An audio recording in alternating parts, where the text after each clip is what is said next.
There are few greater risks to a movie production than the tragic, untimely passing of a major actor, either during or shortly after filming. And this can force the filmmakers to make some seriously tough decisions and carefully reconsider the footage already in the can. An actor's death has often resulted in a scene being changed, whether because the actor in question obviously couldn't be present to shoot it, wider story changes were needed to explain their sudden absence, or the filmmakers felt that their death fundamentally changed the tenor of the movie.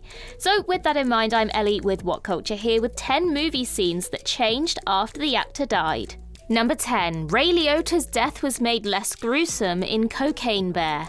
Ray Liotta sadly passed away last year prior to the release of one of his last major movies, Cocaine Bear, in which he played villainous drug kingpin Sid White.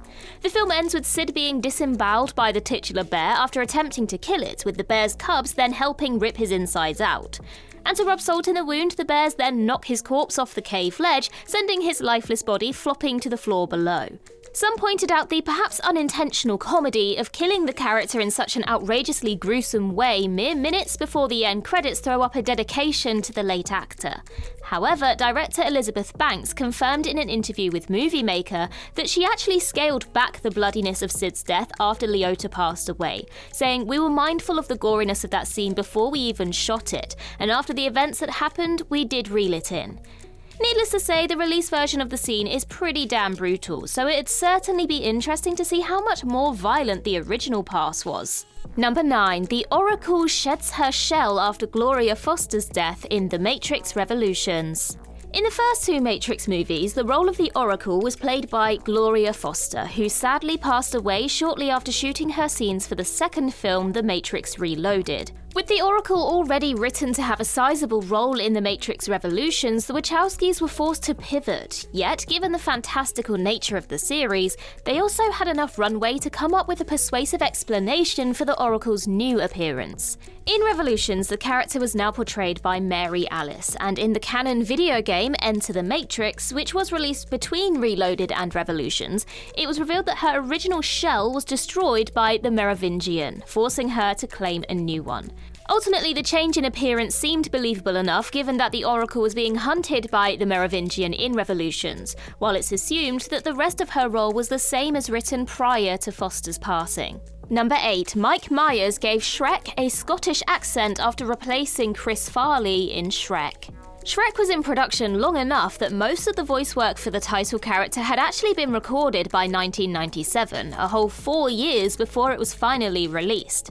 And long before Mike Myers came along, SHREK was actually voiced by the late great Chris Farley, who, as leaked clips of his performance show, played the part with an American accent. Farley passed away in 1997 before completing work on the film, however, resulting in his work being thrown out and Myers eventually being hired to replace him. However, it was important to Myers that he make the character his own, and so in addition to insisting that the script be rewritten to reflect the casting change, he requested that he re-record the part with a Scottish accent after initially recording it in an American one. Producer Jeffrey Katzenberg ultimately agreed to have Myers re-record the lines, costing $4 million in reworked animation to fit the new voice. Yet, given that SHREK became an overnight pop culture phenomenon that's generated billions of dollars for DreamWorks, it was certainly worth the hassle. Personally, I can't imagine SHREK with an American accent. Let us know in the comments, what do you think? Would SHREK work as an American?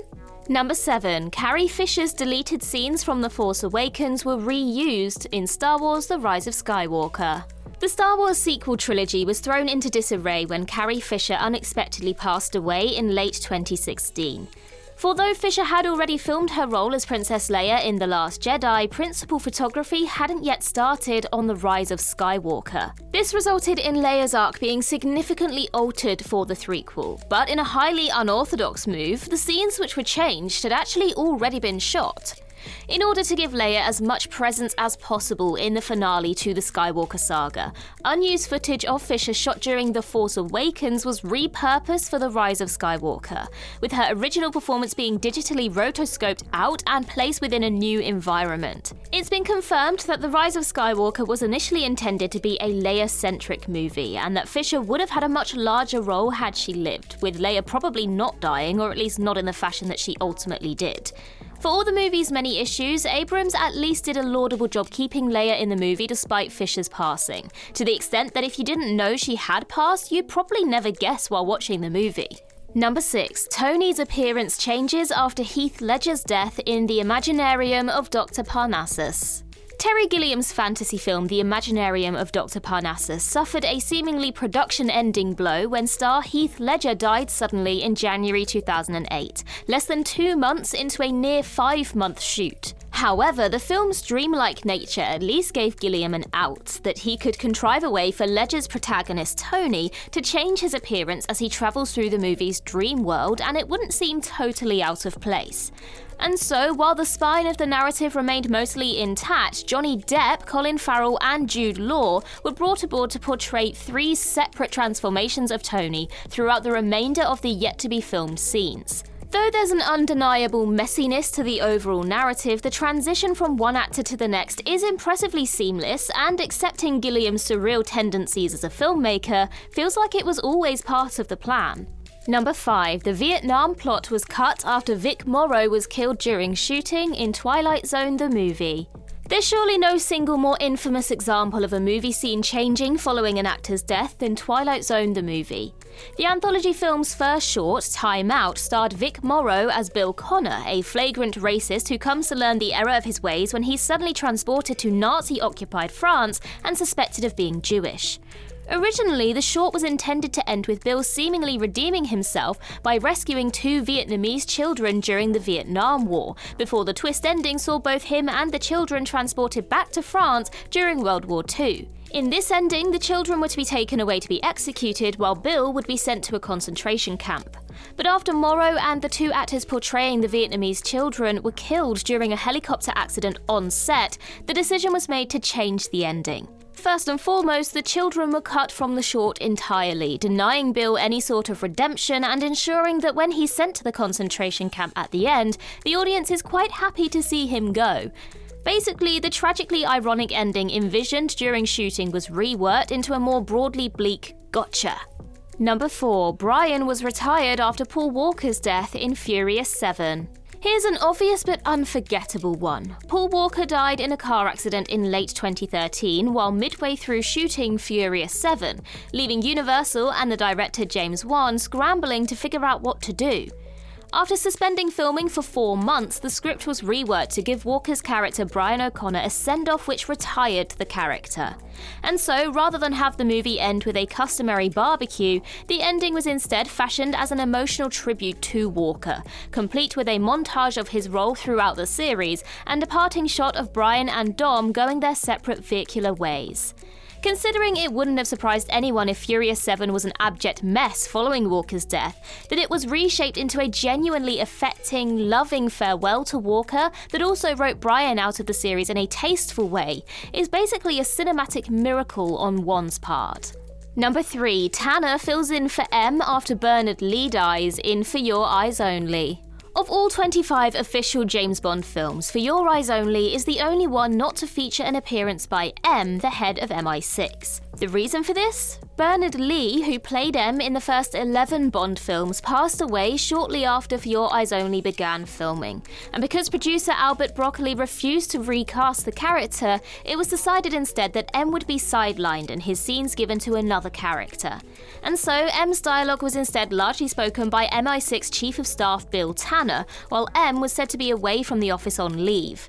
Ultimately, Robert Brown assumed the role of M from Octopussy for the next 4 movies, before it was later taken up by Judi Dench and most recently Ralph Fiennes. Number 2. Katniss gets a letter after Philip Seymour Hoffman's death in The Hunger Games: Mockingjay Part 2. The world was rocked when the great Philip Seymour Hoffman suddenly died in 2014, at which point he still had a few remaining scenes to shoot for the final entry into the Hunger Games franchise. This included a pivotal scene from the book where Hoffman's character, Plutarch Heavensbee, visits Katniss in prison after she attempts to assassinate President Coin. Rather than create the scene using stand-ins or digital doubles of Hoffman, director Francis Lawrence decided to rewrite it and have Plutarch write a letter for Katniss which is read to her by her pal Hamish Abernathy. The letter includes an explanation from Plutarch that he couldn't visit Katniss personally for political reasons, that being seen with her would be dangerous for him. In a less than ideal situation, this was ultimately a pretty simple, tidy way to work around Hoffman's tragic death while still conveying the general gravity of his words. Number 1. John Mylong was promoted to main villain after Lionel Atwill's death in Lost City of the Jungle. 1946's adventure serial Lost City of the Jungle had an especially novel answer for dealing with an actor's unexpected death mid-production. Lionel Atwill was hired to play the film's primary villain, Sir Eric Hazarius, yet died of lung cancer and pneumonia during shooting. But rather than discard the footage featuring Atwill and recast the role, Universal boldly decided to go another route, change up the narrative to fit their unfortunate circumstances. And so a supporting character, Sir Eric's servant Malborn, was rewritten to be Sir Eric's boss, effectively promoting him to main villain status. Doubles and sneaky camera work were nevertheless used to keep Atwill in the movie as much as possible, though his death ultimately resulted in the primary antagonist being totally reworked. The risks of such an approach speak for themselves, and while Lost City of the Jungle isn't held up as a classic Universal serial by any means, it nevertheless deserves credit for making such a brave pivot during shooting. And that concludes our list. If you think we missed something, then please do let us know in the comments down below. And while you're there, don't forget to like and subscribe and tap that notification bell. Also head over to Twitter and follow us there, and I can be found across various social medias just by searching Ellie Littlechild. I've been Ellie with What Culture. I hope you have a magical day, and I'll see you real soon.